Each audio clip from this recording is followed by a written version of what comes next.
to wait for all the things that I want. Sometimes I kinda feel like it's just taking too long to get the things I want, what I think I need, but I know you know what's best for me. I'm gonna live what I believe. I'm gonna wait, cause I know you're still working. I'm gonna have patience, cause it'll be worth it. I'm gonna have faith, I know you have a purpose. I'm gonna wait, cause I know you're still working on me. Still working on me. I know that sometimes I just need to slow down and trust that you are working all of this out. You know the things I want, what I think I need, but I know you know what's best for me. I'm gonna live what I believe. I'm gonna wait, cause I know you're still working. I'm gonna have patience, cause it'll be worth it. I'm gonna have faith, I know you have a purpose. I'm gonna wait, cause I know you're still working on me. Still working on me. I'm gonna hold up, slow down. I'm gonna trust that you're working it out. I'm gonna hold up, slow down. I'm gonna trust that you're working it out. I'm gonna hold up, slow down. I'm gonna trust that you're working it out. I'm gonna hold up, slow down. I'm gonna trust that you're working it out. I'm gonna wait, cause I know you're still working. I'm gonna have patience, cause it'll be worth it. I'm gonna have faith, I know you have a purpose. I'm gonna wait, cause I know you're still working on me. Still working on me. Still working on me.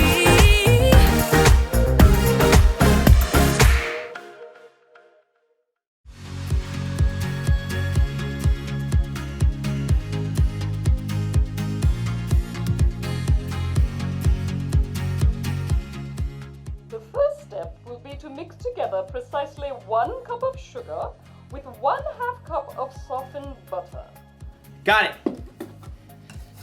1 cup of sugar, 1/2 cup of butter. Oh, hi there. I'm in a baking class over the internet. What was that, Graham? Oh, nothing. I'm doing a thing. Can you mute yourself, please? Yeah, sorry. My instructor is teaching us how to bake a cake from scratch. It won't take long, so you just have a little patience and I'll be right. You should be done mixing the sugar and butter together, so let's move on. Ah! Patience is waiting until later for what you want now. After you've stirred in the eggs, add 2 teaspoons of vanilla. Gotta catch up. How much vanilla did she say? Hold on a sec. Excuse me, moi. Pardon. How much vanilla did you say? 2 teaspoons, Graham, and then you add cups of flour and milk. What was that? I'm sorry. I missed that last part. I think you're frozen. Hello?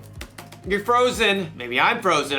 Maybe we're both frozen. I really don't like it when technology fails me. I'm trying to bake a cake here and you're just...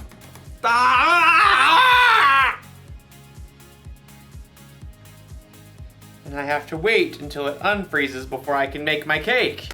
You know, sometimes we have to wait for things when we really, really don't want to. Just like in today's story. And sometimes, also like in today's story, we don't wait. I am making this cake. How much milk and flour did she say? I don't know. We'll see you soon. Oh! Yeah. Yeah.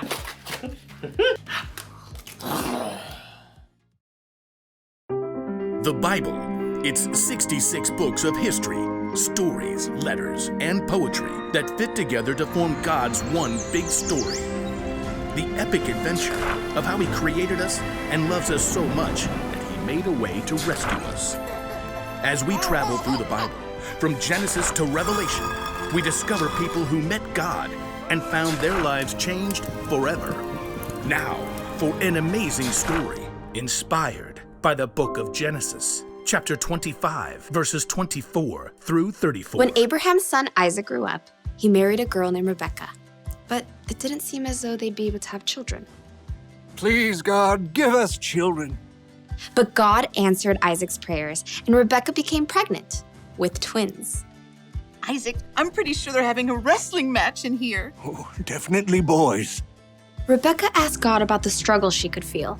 He told her, 2 nations are in your body. One nation will be stronger than the other.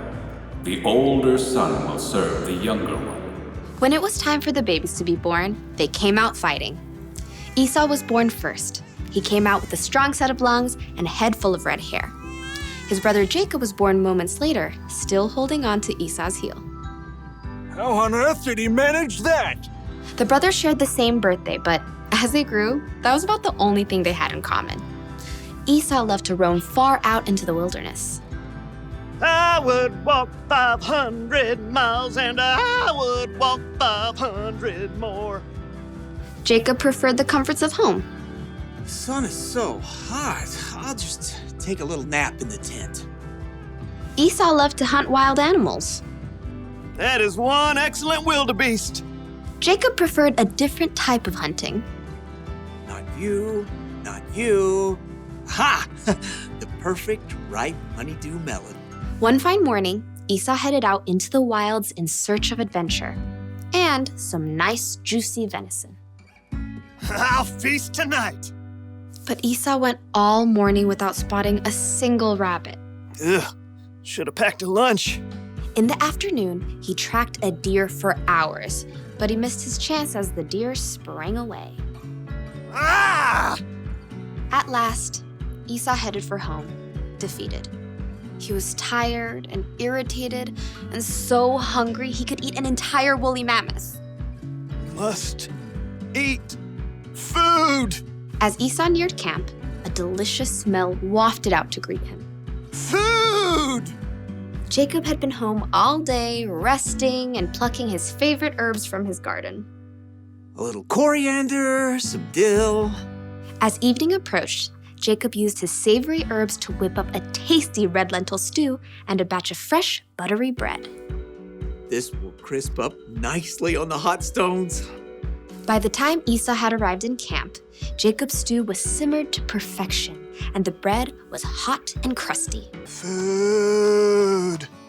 Food! Esau lunged for the stew cauldron, ready to grab a bowl, but Jacob blocked his path. Not so fast. Step aside, I'm hungry. Clearly. Just let me have some of that red stew. Certainly. Esau tried to dive for the stew pot again. Just one itty-bitty thing. What? Well, first, give me the rights that belong to you as the oldest son. Esau spent more time listening to his stomach than his brain. So in that moment, his stomach won out. Look, I'm dying of hunger. If I die, those rights are pointless anyway. Now give me that stew. Esau sprang forward once more. Promise to give me your rights. Fine. Fine what? Fine, I promise. Promise what? I promise to give you my rights as the oldest. Cool. Help yourself. Jacob stepped aside as Esau hurled himself at the stew pot. Stew! Esau happily gorged himself on rich stew and fresh bread. But as his stomach filled up, he had time to stop and think again. Esau had just traded the rights of a lifetime for a meal that would only last him a few hours.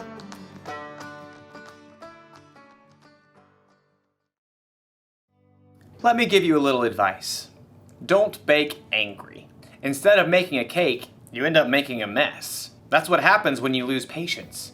You make choices you normally wouldn't make and it ends up costing you. Losing patience ended up costing Esau his birthright. His brother Jacob ended up being in the family line of Jesus, so who knows what all Esau missed out on by being impatient. When we don't learn to have patience, we get frustrated easier. With ourselves, with others, with technology. There's really nothing good that can come from being impatient.